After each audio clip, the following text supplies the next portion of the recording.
السلام عليكم ورحمة الله تعالى وبركاته. نحمده ونصلي على رسوله الكريم، أما بعد فأعوذ بالله من الشيطان الرجيم. بسم الله الرحمن الرحيم. قد أفلح المؤمنون الذين هم في صلاتهم خاشعون. صدق الله العظيم. رب اشرح لي صدري ويسر لي أمري واحلل عقدة من لساني يفقهوا قولي. সম্মানিত সুধী, সূরাতুল মুমিনুনের প্রথম 10টি আয়াতের বিশেষ ফজিলত রয়েছে, তাৎপর্য রয়েছে। এই 10টি আয়াতের সংক্ষিপ্ত তাফসীর আমি আপনাদের সামনে পেশ করব ইনশাআল্লাহ বিইذنিল্লাহ। তো সূরাতুল মুমিনুন, আল্লাহ দেখেন মুমিনদের নামে সূরা দিয়েছেন সূরাতুল মুমিনুন, আবার কাফিরদের নামেও একটা সূরা ডেডিকেট করেছেন। সূরাটার নাম কি বলেন তো? সূরাতুল কাফিরুন। আবার মুমিনও না কাফিরও না, মাঝামাঝি আল মুনাফিকুন, তাদের নামে আল্লাহ একটা সূরা দিয়েছেন সূরাতুল মুনাফিকুন। তো এই সূরাটা আমাদেরকে উৎসর্গ করা, আমাদের জন্য ডেডিকেট করা, মুমিনুন নামে এই সূরাটা। এই সূরাটা নাজিলের একটা প্রেক্ষাপট আছে, যেটাকে আরবিতে শানে নুজুল বলে। ওটা বলেই আমি মূল ব্যাখ্যা বা আলোচনার দিকে চলে যাচ্ছি। সম্মানিত সুধী, রাসূলুল্লাহ সাল্লাল্লাহু আলাইহি ওয়াসাল্লামের কাছে আল্লাহ তাআলা যে কোরআন নাজিল করেছেন, এই কোরআন যেটা লেটেস্ট ভার্সন অফ রেভিলেশনের সর্বশেষ ভার্সন, এটা আল্লাহ তাআলা বিষ্ণু ঈসা ইসলামের কাছে নানাভাবে নাজিল করতেন। কোরআন নাজিল হওয়ার অনেকগুলো পদ্ধতি ছিল, সবসময় একইভাবে কোরআন আসতো না। কখনো কখনো কোরআন আসতো মিসলা সলসালাতিল জারাস, আমরা ঘন্টা যখন বাজাই যে বিকট শব্দ হয়, এরকম বিকট আওয়াজে মাঝে মাঝে কোরআন নাজিল হতো। আপনাদের মনে থাকবার কথা, বাংলাদেশে আমরা যখন প্রাইমারি স্কুলে পড়তাম বা হাই স্কুলে পড়তাম, ঘন্টা শেষ হলে, একটা ক্লাস শেষ হলে দফতরি কি করতো বলেন তো? হ্যাঁ, দিত না? মনে পড়ে? পিকচারাইজেশন হচ্ছে? আচ্ছা, প্রচন্ড আওয়াজে ওই বেলের মধ্যে বাড়িয়ে দিত। তখন আমরা বুঝতাম কি একটা ঘন্টা হয়েছে। এক ক্লাস শেষে একটা দিত, 2 ক্লাস শেষে 2টা, ক্লাস যখন সব শেষ তখন অনেকগুলো দিত, তো বুঝতাম যে ছুটি আমাদের। এরকম রিঙ্গিং বেল যদি বাজানো হয়, ঘন্টা বাজানো হয়, এটার যেরকম বিকট শব্দ, এরকম বিকট আওয়াজে মাঝে মাঝে কোরআন নাজিল হতো। রাসূল সাল্লাল্লাহু আলাইহি ওয়াসাল্লাম বলেন, এই প্রসেসে কোরআন রিসিভ করা আমার জন্য বড্ড কষ্টকর ছিল। আমাদের আয়েশা রাদিয়াল্লাহু তাআলা আনহা বলেন, প্রচন্ড শীতের রাতে আমরা কাঁপতাম শীতে, আর বিষ্ণু সাল্লাল্লাহু আলাইহি ওয়াসাল্লাম ঘামতেন। ওয়া ইন্না জাবিনাহু লা ইয়াতাফাসসাদু আরাফান, আমরা শীতে কাঁপতাম, কম্বল জড়িয়ে রাখতাম, আর বিষ্ণু নবীর কপাল বেয়ে ঘাম ঝরতো। সুবহানাল্লাহি ওয়া বিহামদিহি। এভাবে তিনি কষ্ট করে কোরআন রিসিভ করেছেন। এটা একটা পদ্ধতি। আরেকটা পদ্ধতি হচ্ছে মিসলা দাবিয়া সাউতিন নাহাল, মৌমাছির ভন ভন শব্দের মতো কোরআন নাজিল হতো। যখন নাজিল হতো, রাসূল সাল্লাল্লাহু আলাইহি ওয়াসাল্লামের মুখের সামনে, চেহারার সামনে মৌমাছি ভন ভন করলে যেরকম সাউন্ড, এরকম একটা সাউন্ড হতো। এটা সাহাবারা কাছাকাছি যারা থাকতেন ওনারা উইটনেস করেছেন অনেকবার। আজকের এই আলোচনাটা এটার সাথে প্রাসঙ্গিক, আমি বলবো আপনাদেরকে। 2টা পদ্ধতি গেল। আরেকটা পদ্ধতি হচ্ছে মিন ওয়ারাই হিজাব, পর্দার অন্তরাল থেকে সরাসরি আল্লাহ কথা বলতেন, রাসূল সাল্লাল্লাহু আলাইহি ওয়াসাল্লাম শুনতো। এটা কেবল একবারই হয়েছে, মেরাজের রাতে। তারপর মাঝে মাঝে ইউলকা ফি কুলুবি রাসূলিল্লাহ, আল্লাহ রাসূল সাল্লাল্লাহু আলাইহি ওয়াসাল্লামের অন্তঃকরণে আল্লাহ তাআলা ঢেলে দিতেন ওয়াহী। আচ্ছা, আবার কখনো কখনো জিবরাইল আলাইহিস সালাম ওনার মূল আকৃতিতে ওহী নিয়ে আসতেন। ওনার যে বিসূরাতিহিল আসলিয়া, জিবরাইল আলাইহিস সালামের যে মূল সূরাত, এই সূরাতে আসতেন। এই সূরাতে রাসূল সাল্লাল্লাহু আলাইহি ওয়াসাল্লাম জিবরাইল আলাইহিস সালামকে জীবনে 2বার দেখেছিলেন। একবার ওই যে হেরা গুহার ওখানে দেখেছিলেন, আর একবার সেই সিদরাতুল মুনতাহায় মেরাজের রাতে দেখেছিলেন। 600 পাখা মেলে বিশাল আকৃতি নিয়ে পুরো দিগন্ত বিস্তৃত করে জিবরাইল আলাইহিস সালাম নেমে আসতেন। 2বার এভাবে রাসূল সাল্লাল্লাহু আলাইহি ওয়াসাল্লাম দেখেছিলেন। এভাবে কোরআন নাজিল হতো।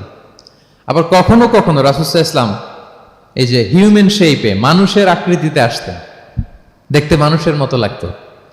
মানুষের আকৃতিতে জিবরাইল আলাইহিস সালাম এসে কোরআন পৌঁছে দিয়ে যেতেন। বিষ্ণু সাল্লাল্লাহু আলাইহি ওয়াসাল্লাম বলতেন, এই প্রসেসে ওহী রিসিভ করা আমার জন্য সবচেয়ে সহজ ছিল। এটা তো খুব স্বাভাবিক, ন্যাচারাল, যে একজন মানুষ এসে আমার সাথে কথা বললে, মানুষ মানুষের সাথে কথা বলবে, এটা তো খুব ফ্লেক্সিবল হবে, কমফোর্টেবল হবে। বাকি পদ্ধতিগুলো রাসূল সাল্লাল্লাহু আলাইহি ওয়াসাল্লামের জন্য কঠিন ছিল। এবং এই সূরাতে যখন জিবরাইল আলাইহিস সালাম আসতেন, তখন দিহিয়াতুল কালবি আল আনসারী নামে এক সাহাবীর সূরাতে আসতেন। ওনার তওবাটা আল্লাহর কাছে খুব পছন্দ হয়েছিল। জাহিলি যুগে অনেক কন্যা সন্তানকে তিনি জীবিত প্রচিত করেছিলেন। পরে একবার এমন রিপেন্টেন্ট হলেন, অনুতপ্ত হলেন, অনুশোচনায় পড়ে আল্লাহর কাছে এমন কান্না করলেন, আর অনুশোচনার চোখের পানি আল্লাহ বড্ড পছন্দ করেন। অনুতপ্ত বান্দা যখন অনুতপ্ত হয়ে কাঁদে, তার চোখের পানি তার চোখ বেয়ে, নাক বেয়ে জমিনে ড্রপ করার আগে আল্লাহ বান্দাকে মাফ করে দেয়। তো আল্লাহর কাছে এত পছন্দ হয়েছিলেন, মানুষের সূরাতে আসলে ওনার সূরাতে এসে তিনি কোরআন দিয়ে যেতেন বিষ্ণু ইসলামকে। তো মুসনাদে আহমদ ইবনে হাম্বল একটা হাদিস এসছে, ওমরে ফারুক রাদিয়াল্লাহু তাআলা আনহু এই হাদিসটা বর্ণনা করেন। তিনি বলেন যে আমরা একবার বিষ্ণু ইসলামের পাশে বসা, হঠাৎ সামি'না দাবিয়া সাউতিন নাহাল, মৌমাছির ভনভন ভনভন শব্দ শুনতে পেলাম, কিন্তু তাকিয়ে দেখি কোনো মৌমাছি নাই। তখন বুঝলাম যে রাসূল সাল্লাল্লাহু আলাইহি ওয়াসাল্লাম ওহী রিসিভ করছেন। কি রিসিভ করছেন? ওহী রিসিভ করছেন। ঠিকই রাসূল সাল্লাল্লাহু আলাইহি ওয়াসাল্লাম কিবলামুখী হলেন, ফাস্তাকবালাল কিবলা। অনেকক্ষণ তিনি চুপ করে গম্ভীর হয়ে বসে থাকলেন, ওহী রিসিভ করলেন। এরপর সাহাবাদের দিকে তাকিয়ে উনি হেসে দিলেন, হেসে বললেন, এইমাত্র সূরাতুল মুমিনুনের প্রথম 10টা আয়াত আমার উপর নাজিল হয়েছে, এবং এই 10টা আয়াতে মুমিনদের 7টা বিশেষ বৈশিষ্ট্যের কথা বলা হয়েছে। মান আকামা হুন্না দাখালাল জান্নাহ, যেই 7টা বৈশিষ্ট্য নিজের মধ্যে ধারণ করবে সে আল্লাহর জান্নাতের ওয়ারিস হয়ে যাবে। এবং এই আয়াতগুলো বলে আল্লাহ তাআলা সবশেষে এমনটাই বলেছেন যে উলাইকা হুমুল ওয়ারিসুন আল্লাযীনা ইয়ারিসুনাল ফিরদাউসা হুম ফিহা খালিদুন, যারা এই 7টা বৈশিষ্ট্য নিজের মধ্যে ধারণ করবে তারা জান্নাতুল ফিরদাউসের ওয়ারিস হয়ে যাবে, উত্তরাধিকার হয়ে যাবে। ওয়ারিস বুঝেন তো না? ওয়ারিস মানে হচ্ছে আপনি বাবার কাছ থেকে ইনহেরিটেন্স হিসেবে যেটা পেলেন। বাংলাদেশে দেখবেন যে অনেক জমি জমার মধ্যে প্লটের মধ্যে সাইনবোর্ড দেয়া থাকে যে ক্রয় সূত্রে এই জমির মালিক অমুক, বায়না সূত্রে এই জমির মালিক অমুক, তারপর ওয়ারিস সূত্রে এই জমির মালিক আব্দুর রহমান, লেখা থাকে না এরকম? ওয়ারিস সূত্রে মানে এটা উনি কিনে নাই, এটা ওনার কার কাছ থেকে? বাবার কাছ থেকে পেয়েছেন, উত্তরাধিকার সূত্রে পেয়েছেন। তো দেখেন আল্লাহ তাআলা এই শব্দটাই, লিটারালি এই শব্দটাই ব্যবহার করেছেন যে আল্লাযীনা ইয়ারিসুনাল ফিরদাউসা হুম ফিহা খালিদুন। বিশ্বাসীরা যদি এই 7টা গুণ নিজের মধ্যে ধারণ করে তাহলে বাবার সম্পদে সন্তানের যেমনি ভাগ থাকে সে ওয়ারিস হয়, আমার এই উম্মতেরা, আল্লাহর এই বান্দারা জান্নাতুল ফিরদাউসের ওয়ারিস হয়ে যাবে। তো বলেন আমরা জান্নাতুল ফিরদাউসের ওয়ারিস হতে চাই কি চাই না? চাই, সবাই চাই। হ্যাঁ বলেন বলেন, চাই তো? ইনশাআল্লাহ ইনশাআল্লাহ, আল্লাহুম্মা জাআলনা মিনহুম। তো আমরা তাহলে শুনি আল্লাহ তাআলা কি বৈশিষ্ট্যের কথা বললেন যেগুলো ধারণ করলে আমরা জান্নাতুল ফিরদাউসের ওয়ারিস হব। আম্মাজান আয়েশা রাদিয়াল্লাহু তাআলা আনহাকে সাহাবারা জিজ্ঞেস করতেন যে আম্মাজান কাইফা কানা খুলুকু রাসূলিল্লাহ, আল্লাহ রাসূল সাল্লাল্লাহু আলাইহি ওয়াসাল্লামের আচরণ কেমন ছিল? তিনি বলতেন কানা খুলুকুহু আল কুরআন, রাসূল সাল্লাল্লাহু আলাইহি ওয়াসাল্লামের আচরণ ছিল কোরআনের মতো আচরণ। উম্মে সালামা রাদিয়াল্লাহু তাআলা আনহা, আমাদের আরেক আম্মাজান, ওনাকে জিজ্ঞেস করা হলে উনি বলতেন রাসূল সাল্লাল্লাহু আলাইহি ওয়াসাল্লাম যখন রাস্তা দিয়ে হেঁটে যেতেন কাআন্নাল কুরআনা ইয়ামশি আলাল আরদ, মনে হতো লিভিং কোরআনটা রাস্তা দিয়ে হেঁটে যাচ্ছে। তো সাহাবারা যখন আরো ইন ডিটেইল জানতে চাইলেন তখন আম্মাজান আয়েশা বললেন তোমরা সূরা মুমিনুনের প্রথম 10 আয়াত পড়ো, এই 10 আয়াতে যা যা আল্লাহ বলেছেন এটাই ছিল খুলুকু রাসূলিল্লাহ, এটাই ছিল বিশ্বনবীর আচরণ। তো আসুন আমরা দেখি রাসূল সাল্লাল্লাহু আলাইহি ওয়াসাল্লামের আচরণ কেমন ছিল এবং কোন বৈশিষ্ট্যগুলো থাকলে আল্লাহ তাআলা আমাদেরকে জান্নাত দিয়ে ধন্য করবেন। সূরাতুল মুমিনুনটা আল্লাহ তাআলা শুরু করছেন ক্বাদ আফলাহাল মুমিনুন আল্লাযীনা হুম ফি সলাতিহিম খাশিউন, অর্থাৎ সফল হয়েছে তারা, ঈমান এনেছে যারা। প্রথম আয়াতের অর্থ হচ্ছে ক্বাদ আফলাহাল মুমিনুন, বিশ্বাসীরাই সফল হয়েছে। আল্লাহ তাআলা সফলতার মানদণ্ড এখানে ফিক্স করেছেন, ক্রাইটেরিয়া ফিক্স করেছেন ঈমান, বিশ্বাস, যেটা সবচাইতে দামি। সবচাইতে দামি কি? ঈমান, সবার উপরে ঈমান। এজন্য যারা ঈমান এনেছে আল্লাহর উপর, যারা বিশ্বাস স্থাপন করেছে তারাই সফল হয়েছে। তো এই বিশ্বাসীদের কিছু গুণাবলী থাকতে হবে, কিছু ফিচার থাকতে হবে, তবেই তারা জান্নাতের ওয়ারিস হবে। সেগুলো কি আল্লাহ শুরু করছেন। আল্লাহ বললেন প্রথম বৈশিষ্ট্য হচ্ছে আল্লাযীনা হুম ফি সলাতিহিম খাশিউন। 7টা বৈশিষ্ট্যের প্রথমটা বলতেছি, যারা সফল হয়েছে বিশ্বাসীরা, ওই বিশ্বাসীরা যারা তাদের সালাতে বিনয়াবনত থাকে, বিনম্র থাকে। সালাত যখন আদায় করে তারা খুশু খুদুর সাথে সালাত আদায় করে, এটা হচ্ছে প্রথম বৈশিষ্ট্য। বিনয়ের সাথে। খুশু খুদু মানে হচ্ছে অন্তরের একাগ্রতা এবং অঙ্গ প্রত্যঙ্গের একাগ্রতা। খুব সহজে আপনার অন্তরটাও থাকবে, এখানে আল্লাহর ভয় থাকবে, একাগ্র চিত্তে আপনি আল্লাহকে স্মরণ করবেন, আবার অঙ্গ প্রত্যঙ্গগুলো ঠিক থাকবে, এগুলো নড়াচড়া করবে না। আমরা অনেকে সালাতে দাঁড়ালে খুব বেশি নড়াচড়া করি, সালাতে কিন্তু খুব বেশি মুভমেন্ট করা যায় না, এটা নিষেধ। খুব জরুরি প্রয়োজন ছাড়া মুভমেন্ট করা নিষেধ। আল্লাহ বলেন আল্লাযীনা হুম ফি সলাতিহিম খাশিউন, প্রথম বৈশিষ্ট্য হচ্ছে যারা তাদের সালাতে বিনয়াবনত থাকবে, একাগ্র চিত্তে সালাত আদায় করবে। এতটা একাগ্র চিত্তে তারা অন্তরের মধ্যে এই উপলব্ধি ধারণ করবে যে আমি যে ইবাদত করছি এটা আল্লাহ দেখছেন, Allah is watching me, Allah is observing me, Allah তাআলা সরাসরি দেখছেন। এবং রাসূল সাল্লাল্লাহু আলাইহি ওয়াসাল্লাম এটাই বলেছেন যে আনতা আবুদাল্লাহা কাআন্নাকা তারাহু ফাইন লাম তাকুন তারাহু ফাইন্নাহু ইয়ারাক। এমন ভাবে ইবাদত করো, মনে করো যে তুমি আল্লাহকে দেখছো। আর এটা যদি ভাবতে, এই উপলব্ধি আনতে যদি কষ্ট হয়, তাহলে অন্তত এতটুকু তো ভাবো যে আল্লাহ তোমায় দেখছেন, আল্লাহ আমাকে দেখছেন। এই ভাবনাটা অন্তরে আনা যায় না? চাইলেই আনা যায়। আমরা যেন এই উপলব্ধিটা নিজেদের মধ্যে, রিয়েলাইজেশনটা বিল্ড আপ করার চেষ্টা করি যে আমি যে মুসল্লায় দাঁড়ালাম, এই যে আমি কিয়ামুল লাইল করতেছি, এই যে তারাবিতে আমি 20 রাকাত পড়তেছি লম্বা সময় ধরে, আল্লাহ কিন্তু দেখছেন। আমার সিজদা, আমার রুকু, এগুলো আল্লাহ তাআলা সরাসরি কি করছেন? দেখছেন। এই ফিল নিয়ে যদি আপনি সালাতে দাঁড়ান, এটা হচ্ছে খুশু খুদু। সাহাবারা এতটা বিনয়াবনত ভাবে একাগ্র চিত্তে নিমগ্ন হয়ে সালাতে প্রবেশ করতেন, মরুভূমির মাঝখানে ওনারা সালাত পড়ার সময় মাঝে মাঝে মরুভূমির পাখি এসে ওনাদের কাঁধে বসে যেত, মাথায় বসে যেত। পাখিগুলো মনে করতো এগুলো হয়তো খেজুর গাছ টাছ কিছু একটা হবে। কি হবে? খেজুর গাছ হয়তো হবে। আবার যখন রুকুতে যেতেন, পাখি উড়াল দিত। তার মানে কি, খুব বিনয়াবনত ভাবে, বিনম্র চিত্তে ওনারা সালাত অফার করতেন। তাহলে এটা হচ্ছে প্রথম বৈশিষ্ট্য। প্রিয় ভাইরা, আমরা যেন সালাতে অত্যন্ত বিনয়ের সাথে, একাগ্র চিত্তে, with full of solemnity and submission, একটা সাবমিসিভ ভাব যেন আপনার থাকে, যে আপনি নিজেকে সর্বোচ্চ উজাড় করে নিজেকে আল্লাহর কাছে পেশ করছেন। এই অ্যাটিটিউডটা যেন আমাদের নামাজের মধ্যে থাকে। এটা হচ্ছে 1 নম্বর বৈশিষ্ট্য, আল্লাযীনা হুম ফি সালাতিহিম খাশিউন, যারা বিনয়াবনত ভাবে থাকে। অনেকে বলে, হুজুর মন বসে না নামাজে আমার। এটা অনেকের প্রশ্ন, অনেকের জিজ্ঞাসা, যে মনটা ধরে রাখতে পারি না। নামাজে দাঁড়ালেই সারাদিন যেটা মনে হয় না, ওইটা নামাজে মনে চলে আসে। এরকম হয় না? সারাদিন এটাকে কি যেন ভাবতেছিলাম, মনে নাই। নামাজে দাঁড়ালেই মন চলে আসে। তারপরে মনকে আরবিতে বলে, অন্তরকে বলে কলব। কলব মানে যেটা খুব নড়াচড়া করে, মুভমেন্ট করে, ওইটাই কলব।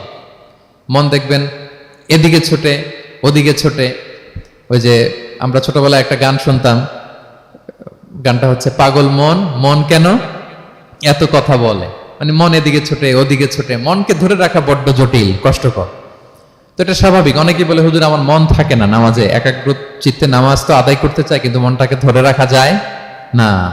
তো কিভাবে এই খুশু খুদু, সাবমিসিভনেস আপনি কিভাবে বাড়াবেন, এটাও বিষ্ণু সাল্লাল্লাহু আলাইহি ওয়াসাল্লাম আমাদেরকে ইনস্ট্রাক্ট করেছেন, গাইড করেছেন। কিভাবে এই খুশুটা আসবে, অন্তরের মধ্যে একাগ্রতা আসবে। 1 নম্বর পদ্ধতি হচ্ছে খুশু খুদু বাড়ানোর। সালাতে যখন আপনি দাঁড়াবেন, বিষ্ণু বলেন সল্লু সলাতান মুআদ্দিয়া। বিষ্ণু বলেন, মনে করো যে নামাজটা পড়তেছো, এটা হতে পারে তোমার বিদায়ী নামাজ, শেষ নামাজ জীবনের। হতে পারে না? ধরেন যে মাগরিবের সালাত যে আমরা আজকে পড়বো, এমন তো হতে পারে এটাই আমাদের জীবনের শেষ নামাজ। কি বলেন? হতে পারে কি না? পারে।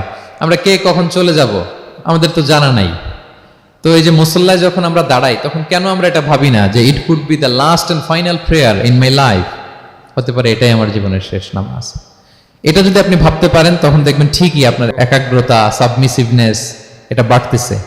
আপনাকে যদি বলা হয় যে আজকে রাত 10টায় তোমার দুনিয়ার সফর শেষ, নতুন স্টেশনে যেতে হবে, আলামুল বারজাকে, তোমার শেষ, তোমার মৃত্যু হয়ে যাবে। আজকে যে মাগরিব আর এই যে এশা আর যে তারাবির সালাত, এটাই তোমার লাস্ট নামাজ, যাও এটাই তোমার লাস্ট চান্স। এটা যদি আজকে আমরা জানি, এই হলরুমে যারা আছি, যদি এটা জেনে যায় যে আজকের তারাবিটাই শেষ তারাবি, শেষ সুযোগ, বলেন তো আমাদের অবস্থা কি হবে? প্রতিদিন ধরেন যে মাগরিবের নামাজের পরে একটু নিউজ দেখেন, একটু ফেসবুকে ঢুকেন, আজকেও তো ঢুকবেন, তাই না? ঢুকবেন। কি করবেন আজকে? আল্লাহ আকবার, সব বাদ দিয়ে অজু করে আতর মেখে জায়নামাজটা ভিজিয়ে দীর্ঘ কিয়ামুল লাইল করবেন। সিজদায় পড়ে চোখের পানি দিয়ে জায়নামাজ ভিজিয়ে দেবো আমরা, ঠিক কিনা? কারণ আমি নিশ্চিত হতে পেরেছি এটাই আমার শেষ নামাজ। তো এটা তো প্রত্যেক সালাতের ক্ষেত্রেই আমাদের প্রযোজ্য। আসলে আমরা যে নামাজ পড়ি, যে কোনো নামাজই তো আমার শেষ চান্স হতে পারে। কি বলেন? হতে পারে কি পারে না? বলেন তো। পারে।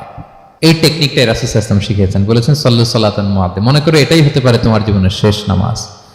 আমাদের ইউনিভার্সিটিতে ইমাম বেসার, যিনি চিফ ইমাম, উনি নামাজের আগে একটা চমৎকার অ্যানাউন্সমেন্ট দেয়। উনি বলে যে let's perform this Salah as if this is our last and final prayer. চলুন এমনভাবে নামাজটা পড়ি, ভাবি যে হতে পারে এটাই আমার জীবনের শেষ নামাজ। তাহলে সম্মানিত, শুধু এই ভাবনাটা নিয়ে যদি আমরা মুসল্লায় দাঁড়াই, দেখবেন যে ওই দিন আপনার মনে দৃশ্যরিক যাবে না, একটা ভয় কাজ করবে যে হায় রে, হতে পারে এটাই আমার লাস্ট চান্স, আর আমার রবকে সিজদা দেওয়ার সুযোগ হয়তো আমি আর পাবো না। তাহলে এখন থেকে আমরা সালাতে যখন দাঁড়াবো, এটা ভাববো যে this could be my last chance in my life. হতে পারে এটাই শেষ চান্স, আমি একাগ্র চিত্তে আমার সালাতটাকে আল্লাহর কাছে উপস্থাপন করি। কি বলেন, পারা যাবে তো ইনশাআল্লাহ? খুশু খুদু বাড়ানোর 1 নম্বর টিপস। খুশু খুদু বাড়ানোর 2 নম্বর টিপস হচ্ছে তাড়াহুড়ো না করা। আমরা অনেকে তাড়াহুড়ো করি, রুকু থেকে হুট করে দাঁড়িয়ে যাই, তারপরে সোজা হয়ে দাঁড়িয়ে না থেকে তাড়াতাড়ি সেজদায় চলে যাই, 2 সেজদার মাঝখানে ধীরস্থির ভাবে বসার কথা, আমরা না বসেই 2য় সেজদায় চলে যাই। এই প্রবণতা আমাদের অনেকের আছে না? এটা কিন্তু নিষেধ। তা'দিলুল আরকান, বাকি সব মাযহাবে এটা ফরজ। আপনি তাড়াহুড়ো করলে আপনার নামাজই হবে না। আর আমাদের মাযহাবে, হানাফি মাযহাবে এটা ওয়াজিব। ওয়াজিব তরক করলে সাউ সিজদা দিতে হয়। 2 সেজদার মাঝখানে আপনি সুস্থির হয়ে বসবেন। অনেকে দেখা যায় একটা সেজদা দিয়ে মাথা কোনো রকম উঠিয়েই আরেক সেজদায় বসেও নাই ঠিক মতো আরামসে, এরকম আছে না? এটা যদি কেউ করে আমাদের মাযহাব অনুযায়ী তার সাউ সিজদা দিতে হবে। তাহলে এরকম তাড়াহুড়ো করা যাবে আর এখন থেকে? তো কি করবেন বলেন?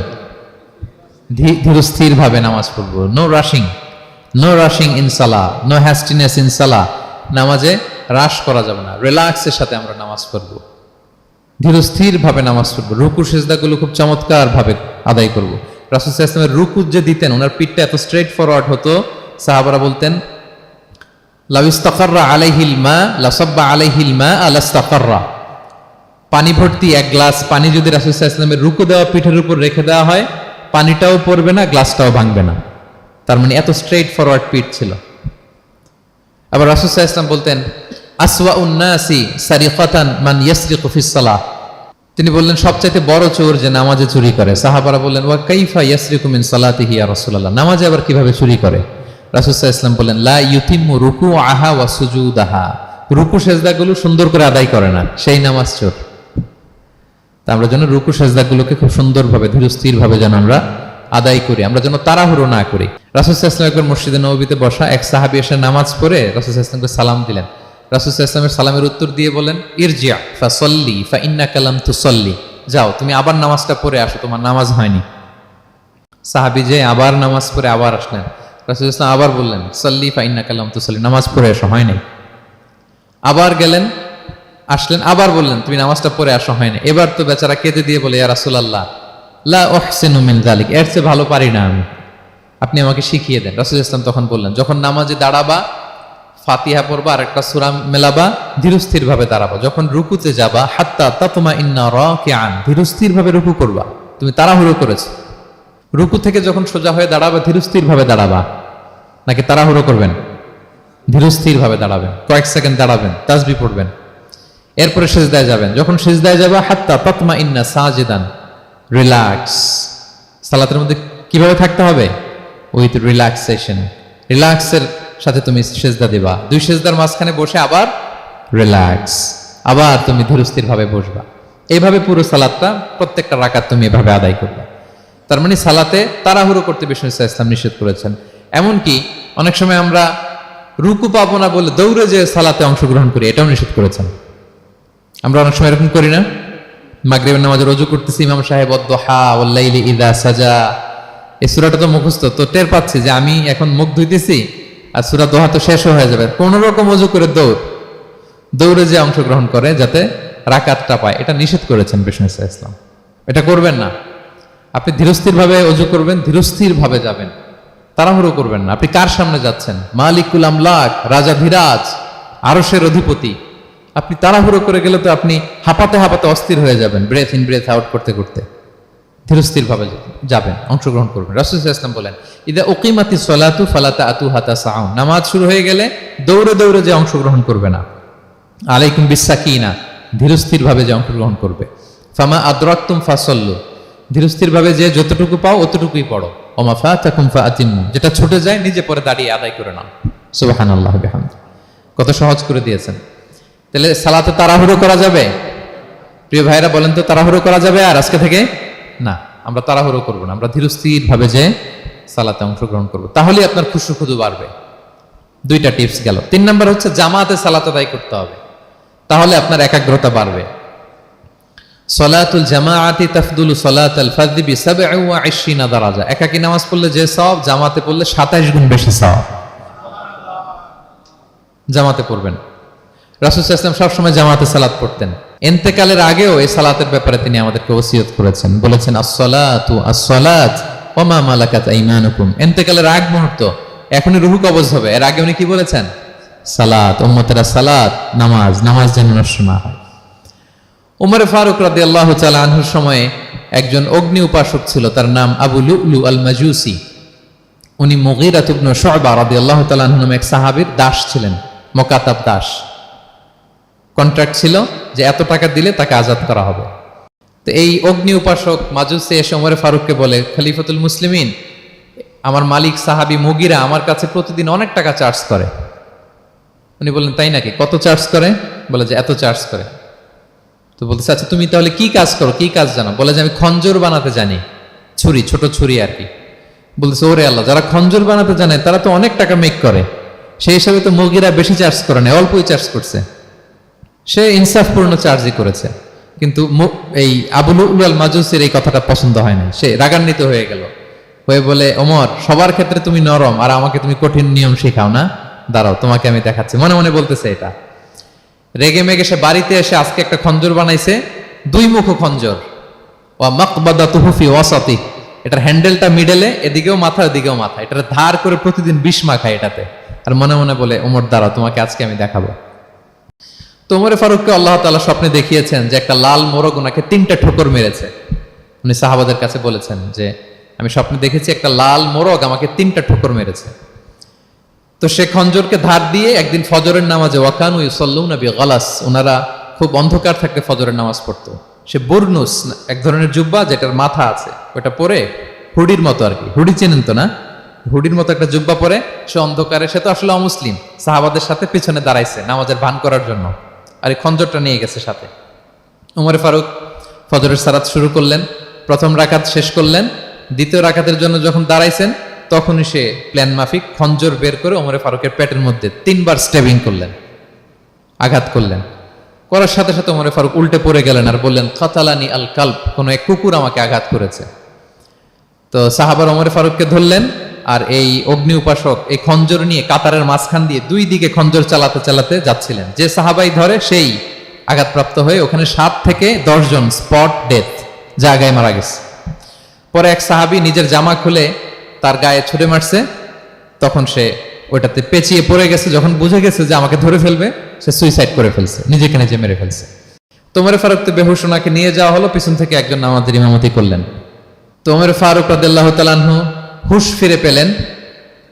হুশ ফিরে পাওয়ার পরে দিনের বেলা যখন হুশ আসলো ওনার, সবাই চারদিকে বসা যে হায় হায় আমাদের আমিরুল মুমিনিনের কি জানি কি হয়। হুশ ফেরার পরে ওনার মুখের প্রথম কথাটা ছিল আসাল্লান নাস, মানে আমার নেতৃত্বে যে ফজরের সালাতটা শুরু হয়েছিল এটা কি ঠিকঠাক শেষ হয়েছিল? সুবহানাল্লাহ পড়বেন না? আচ্ছা বলেন তো, এই মুহূর্তে আমরা কি করতাম? ওনাকে যে স্টেবিং করছে, চিকিৎসক এসে দুধ দেয়, দুধ পেট দিয়ে বেরিয়ে যায়, নাবিজ দেয়, নাবিজ বের হয়ে যায়, মানে উনি ইন্তেকাল করবেন, এটা বোঝাই যাচ্ছে। এমন কঠিন পরিস্থিতিতে আমরা যদি হসপিটালে হুশ ফিরে পেতাম, আমরা কি বলতাম বলেন দেখি? কে কি বলতেন? কে মারছে? আমারে বাঁচানো যায় কিনা? মাউন্ট এলিজাবেথে নিয়ে চলো, সিঙ্গাপুরে অথবা বামরুন গ্রেডে নিয়ে চলো, আমেরিকাতে নিয়ে চলো, অথবা আমার তো ওখানে ব্যাংক ব্যালেন্স আছে, আমি তো মরে যাবো, আমার ছেলেগুলার কি হবে, হ্যাঁ আমার মেয়েগুলার কে দেখবে? এগুলো ছিল আমাদের কনসার্ন। তো ওমর ফারুক জানতেছেন যে উনি পৃথিবী থেকে বিদায় নিচ্ছেন, একটু হুশ ফিরে পাইছেন। হুশ ফিরে পাওয়ার পরে প্রথম কথাটা ছিল আসাল্লান নাস, লোকেরা কি নামাজ পড়েছিল? আল্লাহু আকবার। তাহলে এটা কত গুরুত্বপূর্ণ ইবাদত, কিভাবে এই সালাতকে সাহাবারা অফার করতেন। তো খুশু খুদুর সাথে যদি আমরা সালাত অফার করতে চাই, আমাদেরকে জামাতে পড়তে হবে। একাকি পড়লে দেখবেন মনে দিকে যায়, ওদিকে যায়, কয় রাকাত পড়ছি ভুলে যাই, এরকম হয় না? একাকি পড়তে গেলে এটা করা যাবে না, জামাতে পড়তে হবে। সালাতে কি কি বলতেছেন এগুলোর অর্থ বুঝে যদি সালাত অফার করেন, তাইলে আপনার সালাতে মনোযোগ থাকবে। সুবহান রাব্বিয়াল আ'লা, সুবহান রাব্বিয়াল আযীম, এর অর্থ কি? সূরা ফাতিহা যে প্রতিদিন পড়ি, কি সুন্দর প্রার্থনা সূচক বাক্য, এর অর্থ কি? আল্লাহ সকল প্রশংসা তোমার, আল্লাহ তুমি দয়াময় মেহেরবান, আল্লাহ তুমি বিচার দিবসের মালিক, যেদিন তোমার আরশের ছায়া ছাড়া কোনো ছায়া থাকবে না। নবীদের যে পথে চালিয়েছে ওই পথে আমাদেরকে চালাও, যারা ভ্রান্ত হয়েছে, যারা তোমার ক্রোধের শিকার হয়েছে ওই পথে আমাদেরকে চালিও না। কি চমৎকার চমৎকার কথামালা দিয়ে আমরা এই দোয়াগুলো পড়ি। আমরা অর্থ বুঝি না বলে আমাদের হৃদয়েও টাচ করে না, ঠিক কিনা? দেখবেন আরব শায়েকরা যখন কিয়ামুল লাইল করে, তারাবির সালাত পড়ায়, অনেক অনেক আয়াতে ওনারা ডুকরে ডুকরে কেঁদে ওঠে আওয়াজ করে, কারণ কি? জাহান্নামের আয়াত, আযাবের আয়াত, পূর্ববর্তী উম্মত যে ধ্বংস হয়েছে, কিভাবে ওদেরকে বিকট আওয়াজ দিয়ে, গ্রাউন্ড সাউন্ড গ্রেনেড দিয়ে ধ্বংস করা হয়েছে, বন্যা দিয়ে ধ্বংস করা হয়েছে, কিভাবে এদেরকে বাতাস দিয়ে নাস্তানাবুদ করে দেয়া হয়েছে, এগুলো যখন পড়ে ওনারা কাঁদে। আযাবের আয়াত আসলে কাঁদে, জান্নাতের আয়াত আসলে সাবলীল কণ্ঠে তেলাওয়াত চালিয়ে যায়। এর কারণ কি বলেন? অর্থ বোঝে। তা আমরা যেন সালাতে অর্থ বুঝে সালাত অফার করার চেষ্টা করি। পাশাপাশি সালাতের সুন্নাহগুলো যেন আমরা পড়ি। সালাতের যে সুন্নাহ আছে, সুনানুস সালাহ, এগুলো যেন আমরা পড়ি, মনোযোগ আরো বাড়বে। সানাগুলো পড়বেন, ফাতিহা শেষে আওয়াজ করে আমিন বলবেন, অথবা ফিসফিসি কণ্ঠে আমিন বলবেন। বিষ্ণু ইসলাম বলেন, ইদা আম্মান আল ইমামু ফাআমিনু, ইমাম আমিন বললে তোমরাও আমিন বলো, কারণ এই মাত্র একটা দোয়া করা হয়েছে। সূরা ফাতিহাটা কি? একটা দোয়া। ইদা ওয়াফাকা তা'মিনুকুম তা'মিনাল মালাইকাতি গুফিরা লাহু মা তাকাদ্দামা মিন যামবিহি ওয়া মা তাআখার। রাসূল সাল্লাল্লাহু আলাইহি ওয়াসাল্লাম বলেছেন, ইমাম যখন আমিন বলে তোমরাও তখন আমিন বলো, কারণ তোমরা যখন আমিন বলো ফেরেশতারাও আমিন বলে। আর তোমাদের আমিন আর ফেরেশতাদের আমিন যখন একসাথে হয়ে যায়, তোমাদের পূর্বের সব গুনাহ আল্লাহ মাফ করে দেয়। এটা আমিন বলা সুন্নাহ, বলবেন। নামাজ বাঁধার পরে সুন্নাত নামাজে, নফল নামাজে সানাগুলো পড়বেন। কত চমৎকার অর্থবোধক সানা আছে। আমরা তো শুধু সুবহানাকাল্লাহুম্মা বিহামদিকা ওয়া তাবারাকা ইসমুকা ওয়া তাআলা জাদ্দুকা শুধু এটাই পড়ি। রাসূল সাল্লাল্লাহু আলাইহি ওয়াসাল্লাম তাকবীরে তাহরিমে বাঁধার পরে অনেক চমৎকার চমৎকার দোয়া পড়তেন।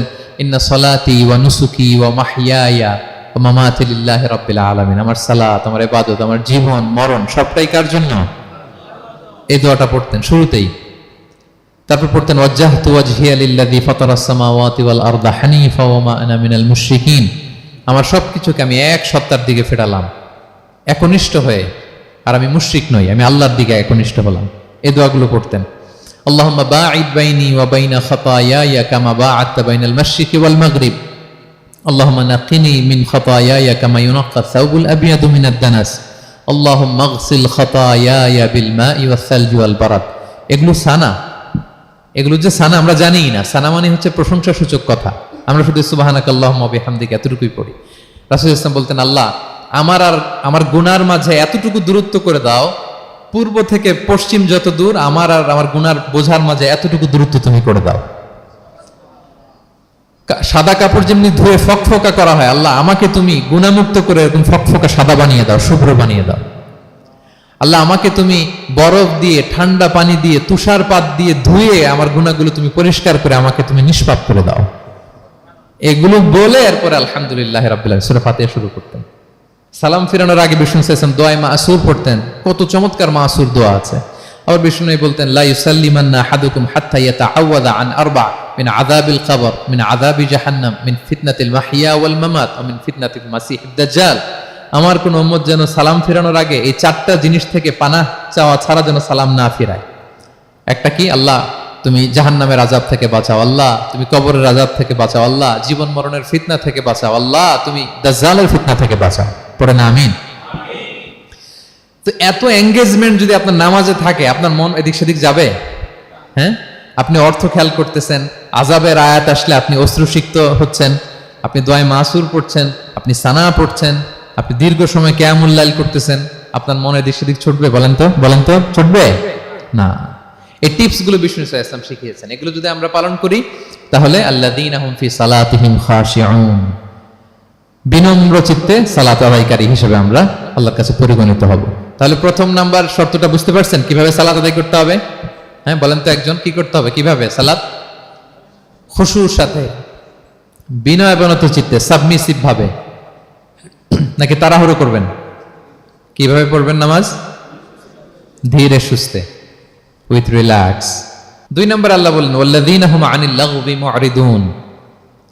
1 নম্বরে তো তারা নামাজে যখন দাঁড়ায় ধীর স্থির ভাবে খুশুর সাথে পড়ে। 2 নম্বর হচ্ছে তারা অনর্থক কাজ থেকে বিরত থাকে। অনর্থক কথা, কাজ এগুলো মুমিনরা বলে না, এগুলো তো জড়ায় না। মিনিংলেস কোনো কাজের সাথে বিশ্বাসীদের কোনো সম্পর্ক, অর্থবোধক কাজ, ভালো কাজ, কল্যাণমূলক কাজ, সামাজিক কাজ, মানবতার কল্যাণে যে কাজগুলো আছে এগুলোর সাথে তারা জড়ায়। বিষ্ণু ইসলাম বলেছেন, মিন হুসনি ইসলামিল মারই তারকুহু মা লা ইয়ানি। ব্যক্তির ইসলামের সৌন্দর্য হচ্ছে যে ব্যক্তি এমন কোনো কাজ করবে না যেটার কোনো মিনিং নাই। মিনিংলেস কাজ থেকে সে বেঁচে থাকবে। মুহাদ্দিসিনে ইকরাম এই হাদিসটাকে বলে রুবউদ্দিন। মানে দিন দিন ইসলামকে যদি 4 ভাগ করেন, এই 4 ভাগের 1 ভাগের কথা এই হাদিসের মধ্যে চলে আসছে। সেটা কি? যে বিশ্বাসীরা কোনো অনর্থক কাজে জড়ায় না নিজেদেরকে। অনর্থক কাজ, কথাবার্তা, অপ্রয়োজনীয় আড্ডা, অপ্রয়োজনীয় খুশগল্প, অন্যকে নিয়ে সমালোচনা, অন্যের গীবত, শেকায়াত, ওর এই সমস্যা, ওর এই সমস্যা, চায়ের আড্ডাতে আমরা এরকম সমালোচনার ঝড় তুলি, ঠিক কিনা বলেন? ঠিক কিনা? এটা করা যাবে না। আপনি জান্নাতেরও ওয়ারিস হবেন, আবার চা মুখে নিয়ে আপনি শেকায়াত করবেন, গীবত করবেন, দুইটা একসাথে যাবে না। তাহলে বিশ্বাসীরা কোনো অনর্থক কাজে জড়ায় না, মিনিংলেস কাজে জড়ায় না। তারা ভালো কাজে, কল্যাণের কাজে জড়ায়। মিনিংলেস কোনো কথাও বলে না, কারণ তারা জানে মা ইয়ালফিদু মিন কাউলিন ইল্লা লাদাইহি রাকিবুন আতীদ। আমরা যা বলি, মুখ নিঃসৃত যা বের হয়, এটাকে লিখে রাখার জন্য একদল ফেরেশতা আছে, রাকিব পর্যবেক্ষণকারী, আতীদ একেবারে প্রহরীর মতো আছে। বললেই টুকে নেয়, বললেই টুকে নেয় সব। সূরা ইয়াসিন আল্লাহ বলেন ওয়া কুল্লা শাইইন আহসাইনাহু ফি ইমামিন মুবিন। আমি ইমামুম মুবিন নামক এক দালিলিক রেজিস্ট্রি খাতায় সব কিছু তুলে রাখছি, সব পাই টু পাই আপনি পাবেন। আপনি অবাক হবেন, মালি হাযাল কিতাবি লা ইগাদিরু সাগীরাতান ওয়ালা কাবীরাতান ইল্লা আহসাহা। এটা কেমন আমলনামা, ছোট্ট ভালো কাজ করেছে ওইটাও আছে, ছোট্ট খারাপ করেছে ওইটাও আছে। অবাক হবেন আপনি, সব আল্লাহ তাআলা সেখানে তুলে রাখবেন। তো বিশ্বাসীরা কোনো অনর্থক কথা কাজের সাথে জড়ায় না, এজন্য কারণ তারা জানে এগুলো সব রেকর্ডেড, সব রেকর্ডেড। আপনার কোনো কাজ যদি রেকর্ড করা হয় এবং বলা হয় যে এটা গণমানুষের কাছে উপস্থাপন করা হবে, আপনি কি করবেন তখন বলেন তো? খুব সতর্ক হয়ে চলবেন, সতর্ক হয়ে বলবেন। হ্যাঁ, এই যে আমরা যে এই ক্যামেরা থাকলে যেভাবে কথা বলি, সবসময় কি এইভাবে বলি না? আমরা যখন নিজেদের ঘরোয়া আড্ডায় বসে আমরা কত কথা বলে ফেলি, ইনফরমাল অনেক কথা বলি, যেগুলো ক্যামেরা থাকলে বলি না, কারণ এটা ফরমাল, এটা কোটি মানুষের কাছে যাবে, সবাই শুনবে, সবাই জানবে, এজন্য আমরা সাবধান হয়ে কথা বলি। কি বলেন? তো এই যে এই ক্যামেরা কিন্তু অদৃশ্য ক্যামেরা চারদিকে আমাদের, ইমামুম মুবিন নামক অদৃশ্য ক্যামেরা দিয়ে সব রেকর্ড করা হচ্ছে। রেকর্ড করে দিচ্ছেন কে? পাই টু পাই হিসাব চাওয়া হবে। আল্লাহর সুপ্রিম কোর্টের কাঠগড়ায় সব হিসাব চাইবেন আল্লাহ তাআলা, আপনি যে দেখবেন। তো বিশ্বাসীরা এই সেন্সটা মাথায় রাখে, সব যেহেতু রেকর্ডেড, যা মনে চায় মুখ দিয়ে বলা যাবে, যা মনে চায় করা যাবে না। এজন্য অহেতুক কথাবার্তা, অহেতুক সমালোচনা, অহেতুক গসিপিং, অহেতুক কমেন্টস এগুলো করব না। এখন সোশ্যাল মিডিয়ার যুগে দেখবেন যে কমেন্টসের বন্যা বয়ে যায়, যার যেটা মনে চায়, কারণ ধরার কেউ নাই, দেখার কেউ নাই, বলার কেউ নাই, যা মনে চায় লিখতে থাকে। হ্যাঁ, বিশাল একজন বড় মাপের লোক, তার ওখানে যে লিখতেছে যা মনে চায়, গালি গালাজ, ওনাকে অ্যাডভাইস দেওয়া, নাসিহাত দেওয়া ইচ্ছে মতো। বিশ্বাসীরা এটা করে না, তারা অনর্থক কোনো কাজে জড়ায় না, এবং কেউ জড়াতে চাইলেও তাকে স্পেস দেয় না। একদল আছে দেখবেন যে আপনি আজে বাজে কাজে জড়ান না, এটা আবার অনেকের ভালো লাগে না। তো তারা এসে আপনাকে জড়াতে চাবে, তর্ক করবে, আপনার সাথে ডিবেট করবে, পায়ে পাড়া দিয়ে ঝগড়া করবে, এরকম আছে না নাই? আপনার কমেন্ট বক্সে এসে দেখবেন যে গালি দিবে, হ্যাঁ, ট্যাগিং করবে, পোক করবে, মানে আপনাকে অস্থির বানাতে চাইবে। আপনি কি করবেন? আপনিও আরেকটা গালি দিয়ে দিবেন কমেন্টসে, আপনারও তো স্বাধীনতা আছে নাকি? আপনিও দিবেন গালি, কি করবেন? সালাম দিবেন। কি দিবেন? ওয়া ইযা খাতাবাহুমুল জাহিলুনা ক্বালু সালামা। সূরা ফুরকানে আল্লাহ বলেছেন যে মূর্খরা যখন অনর্থক তর্ক করতে আসতে চায়, বিশ্বাসীরা তাদের সাথে ওই ফাঁদে তারা পা দেয় না, তারা কি করে? সালাম দিয়ে কেটে পড়ে। তাহলে পায়ে পাড়া দিয়ে যদি কেউ এখন থেকে ঝগড়া করতে চায় আমাদের সাথে, আমরা কি করব? সালাম দিয়ে ওখান থেকে কেটে পড়ব। তাহলে বিশ্বাসীদের 2 নম্বর বৈশিষ্ট্য, ওয়াল্লাযীনা হুম আনিল লাগবি মুরিদুন, বিশ্বাসীরা অনর্থক কাজে জড়ায় না।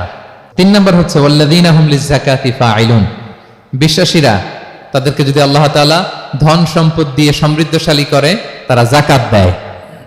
কি দেয়? আপনারা যাকাত দেন তো নাকি?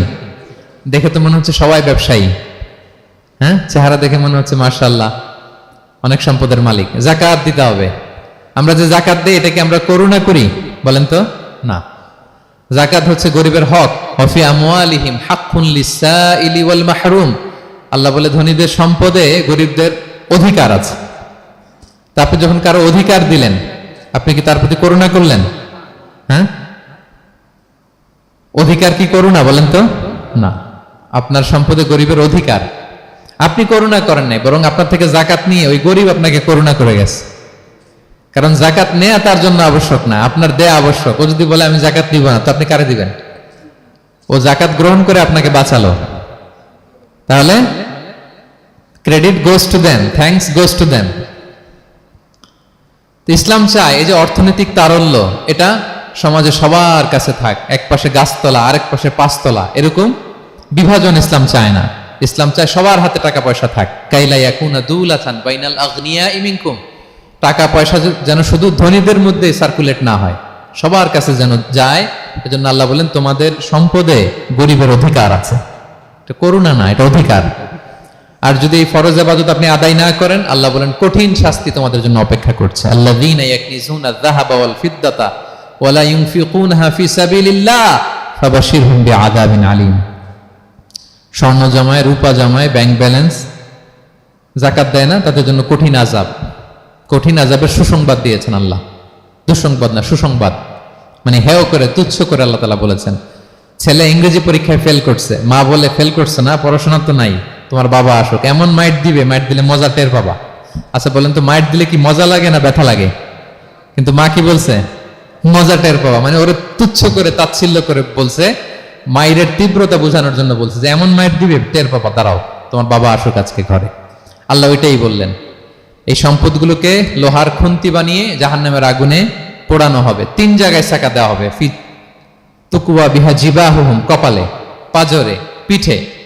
আর বলা হবে হাযা মা কানাস্তুম, এগুলো তুমি জমায় রাখছিলা, দাও নাই মানুষকে। Bank balance, FDR, fixed deposit, price bond, এটা সেটা দাও নাই তুমি। আর হাদিসে এসেছে সুজা আন আকরা, টেকো সাপ হবে, মোস্ট ভেনোমাস স্নেক। সাপের মাথায় কিন্তু চুল গজায়, জানেন? সাপের মাথায় পশম আছে, কিন্তু যেই সাপের যেটা বেশি বিষাক্ত, এটার মাথায় পশমও থাকে না বিষের কারণে। এরকম সাপ ওই সম্পদগুলো সাপ হয়ে ছোবল মারবে আর বলবে আনা মালুক, আমি তোমার প্রাইস বন্ড, আমি তোমার ব্যাংক ব্যালেন্স, আমাকে খাওয়ার জন্য তো রাখছিল, আজকে উপভোগ করো। আল্লাহু আকবার। আল্লাহ আমাদেরকে হেফাজত করুক। সো যাদের সম্পদ আছে আমরা যেন যাকাত দেই, হিসেব করে করে যেন দেই। আপনাদের স্ত্রীদের যাদের অর্নামেন্টস, জুয়েলারি আছে, তারা যেন তাদের সম্পদের যাকাত দেয়। 25 গ্রাম যদি সোনা থাকে বা 595 গ্রাম যদি রূপা থাকে, অথবা এই পরিমাণ সম্পদ থাকে, ভাবিরাও যাকাত দিতে হবে। এটা ইন্ডিভিজুয়াল ইবাদত। আপনার যাকাত আপনার, ভাবির যাকাত ভাবির। আপনি চাইলে টাকা দিয়ে হেল্প করতে পারেন, কিন্তু ওনারও হিসাব করতে হবে এবং এটা কম্পালসারি, দিতেই হবে, দিতেই হবে। তাহলে ওয়াল্লাযীনা হুম লিয-যাকাতি ফাঈলুন, 4 নাম্বার হচ্ছে তারা যাকাত দেয়। 5 নাম্বার 6 নাম্বার আল্লাহ এক আয়াতে বলে ফেলেছেন, ওয়াল্লাযীনা হুম লিআমানাতিহিম ওয়া আহদিহিম রাউন, বিশ্বাসীরা আমানতের হেফাজত করে আর কথা দিলে কথা রাখে। 5 নাম্বার হচ্ছে আমানতের খেয়ানত করে না বিশ্বাসীরা, কারণ আমানতের খেয়ানত করে এটা মুনাফিকের আলামত। ইযা তুমিনা খানা, বিষ্ণু বললেন মুনাফিকদের বৈশিষ্ট্য হচ্ছে ওদের কাছে আমানত রাখলে ওটা আর পাওয়া যায় না পরে। এমন লোক আছে না সমাজে, আমানত রাখলে আর পাওয়া যায় না। তারা কি মুমিন না মুনাফিক বলেন তো? ইন্নাল্লাহা ইয়া'মুরুকুম আন তুআদ্দুল আমানাতি ইলা আহলিহা, আল্লাহ বলেছেন যার আমানত তাকে বুঝিয়ে দাও। বিষ্ণু ঈসা ইসলামকে মক্কার লোকেরা 2টা উপাধি দিয়েছিল, এক হচ্ছে আস-সাদিক, 2 হচ্ছে আল-আমিন। সাদিক মানে সত্যবাদী। কারা দিয়েছিল? ঘোর শত্রুরা, অপোজিশন পার্টি, তারা উপাধি দিয়েছে। একটা হচ্ছে সাদিক মানে কি, আর একটা হচ্ছে আল-আমিন, বিশ্বস্ত। এতটা বিশ্বস্ত যে বিষ্ণু ঈসা ইসলাম মক্কা থেকে মদিনায় যেদিন হিজরত করতে যাবেন, আমানতের জিনিসগুলো উনি আলী রাদিয়াল্লাহু তাআলা আনহুর কাছে রেখে গিয়েছিলেন। এত এত আমানতের সম্পদ ওনার ঘরে ছিল। এই ডিপোজিট বুঝিয়ে দিতে আলী রাদিয়াল্লাহু তাআলা আনহুর টানা 3 দিন সময় লেগেছে, মক্কাবাসীদের আমানত বুঝিয়ে দিতে। সো যার আমানতদারিতা নাই তার ঈমান নাই। বিষ্ণু বলেছেন লা ঈমানা লিমান লা আমানাতা লাহ, যার আমানতদারিতা নাই ওর ঈমানই নাই। এবং আমানত ধ্বংস হওয়া এটা কিয়ামতের আলামত। ইযা দুইয়াতিল আমানাতু ফান্তাযিরিস সাআ, যখন আমানত নষ্ট হবে তোমরা কিয়ামতের অপেক্ষা করো। এখন বলেন তো আমাদের সমাজে আমানতের কি অবস্থা? খুবই খারাপ। আল্লাহু আকবার। আমানতটা কিন্তু এই যে এই ভাই আমাকে 2000 রিঙ্গিট রেখে বলছে আগামী মাসে এটা আমি নিব, একটু রাখেন, শুধু এটাই আমানত না। আল্লাহ আপনাকে যে পুরো সম্পদ দিয়েছেন এটা আমানত। আপনার ব্যবসা প্রতিষ্ঠান এটা আল্লাহর দেয়া আপনার কাছে আমানত। আপনার ছেলে আছে, মেয়ে আছে, স্ত্রী, তারা আল্লাহর দেয়া আমানত আপনার কাছে। আপনার নেম, আপনার ফেম, আপনার পাওয়ার, আপনার নলেজ, এগুলো আল্লাহর দেয়া আমানত। আপনি দেশের প্রধানমন্ত্রী, পুরো দেশটা আপনার কাছে আমানত, ঠিক কিনা? এই আমানতের ব্যাপারে জিজ্ঞেস করা হবে। বিশ্বাসীদের বৈশিষ্ট্য, তারা আমানতকে হেফাজত করে, আমানত রক্ষা করে, আমানতের খেয়ানত তারা কোশ্চিন কালেও করে না। 6 নম্বর হচ্ছে ওয়া আহদিহিম রাউন, বিশ্বাসীরা কথা দিলে কথা রাখে, তারা ওয়াদার খেলাফ করে না। ওয়াদার খেলাফ করাও কিন্তু মুনাফিকের আলামত। ওয়া ইদা ওয়াদা আখলাফা, ওয়াদা দিলে মুনাফিকরা এটা খেয়ানত করে, তারা কথা দিয়ে কথা রাখে না। এবং আপনি কাউকে কথা দিয়ে যদি না রাখেন, এরকম প্রত্যেকটা প্রমিস, কমিটমেন্টের ব্যাপারে আপনি জিজ্ঞাসিত হবেন। আল্লাহ বলেন ওয়া আউফু বিল আহদি ইন্নাল আহদা কানা মাসউলা, কথা দিলে কথা রাখো।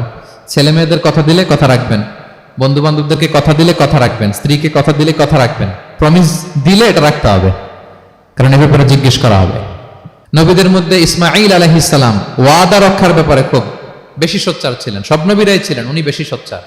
এজন্য আল্লাহ বলেন ওয়াজকুর ফিল কিতাবি ইসমাঈল ইন্নাহু কানা সাদিকাল ওয়াদি ওয়া কানা রাসূলান নাবিয়্যা। উনি ছিলেন সাদিকাল ওয়াদ, প্রতিশ্রুতি রাখতেন।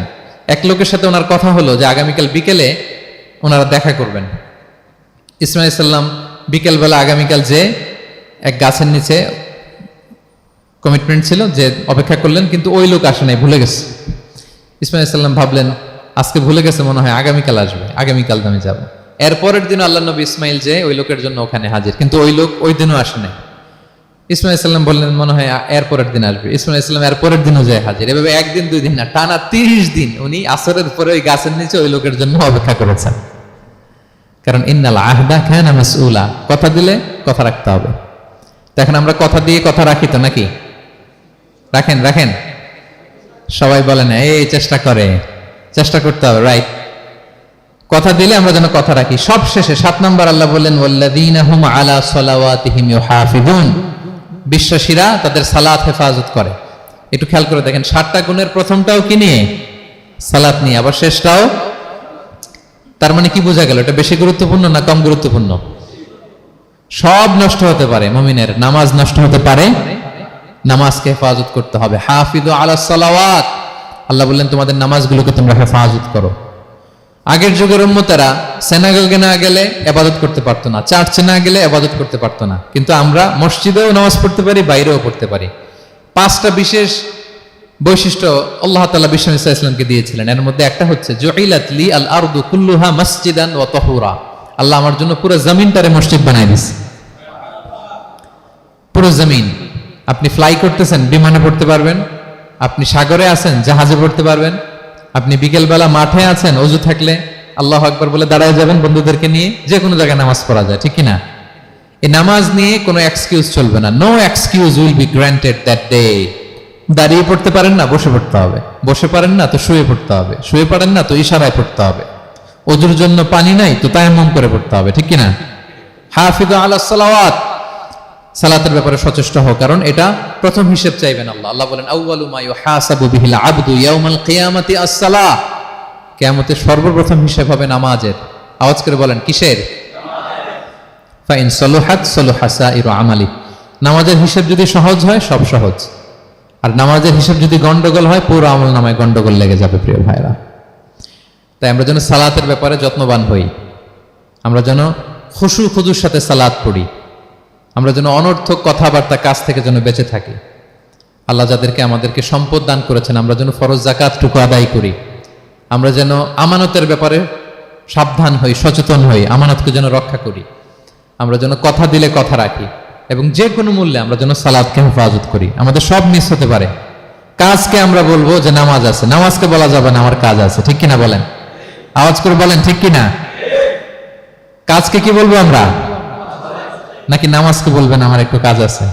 না, আমরা যেন সালাতের ব্যাপারে যত্নশীল হই, সচেতন হই। এই যে 7টা গুণের কথা বললাম, যারা এটার উপর আমল করবে, যারা এটা নিজের মধ্যে ধারণ করবে, আল্লাহ বলেন উলাইকা হুমুল ওয়ারিসুন, এরা ওয়ারিস, আল্লাযীনা ইয়ারিসুনাল ফিরদাউসা হুম ফিহা খালিদুন, তারা জান্নাতুল ফিরদাউসের ওয়ারিস হয়ে যাবে।